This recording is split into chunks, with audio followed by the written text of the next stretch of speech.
স্বরচিত কবিতা পড়ছি আমি, কবি অর্ঘ্য সেন। বাড়ি ফেরার গান।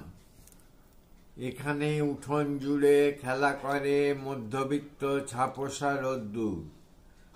সময়ের পাক শটে বোবা কান্না কেঁদে তবু নরক ছুটে যেতে হয়। সংসার বহুদাচ্ছিন্ন, রিফুকর্মে জোড়াতালি কত ঢাকে আর। 10টা 5টা ডিউটি সেরে নতমুখ গৃহগত ঊর্ধ্বশ্বাস ডেলি প্যাসেঞ্জার।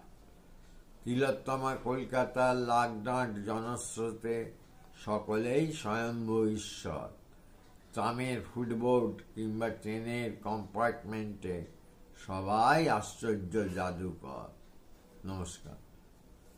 স্বরচিত কবিতা পড়ছি আমি, কবি অর্ঘ্য সেন। ধন্যবাদ আপনার স্পষ্টবাদিতাকে।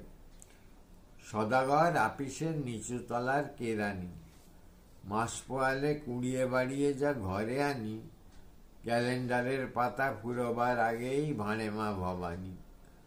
আবার ধরুন মেটাতে হয় ইন্স্যুরেন্স পলিসির দায়, তাছাড়া শ্যালিকার বিবাহ, ভাগিনের অন্নপ্রাশন, বাঁধায়। এরপর কবিতা পড়ব, তাও কিনে, কি যে বলেন মশাই। সত্যি আপনার প্রবলেমগুলো আমরাও বুঝি। প্রাইভেট টিউটর, ইলেকট্রিসিটি বিল, কতই বার পুঁজি। ভাগ্যে ইন্টেলেকচুয়াল নন, তাই বলেছেন সোজাসুজি। নমস্কার।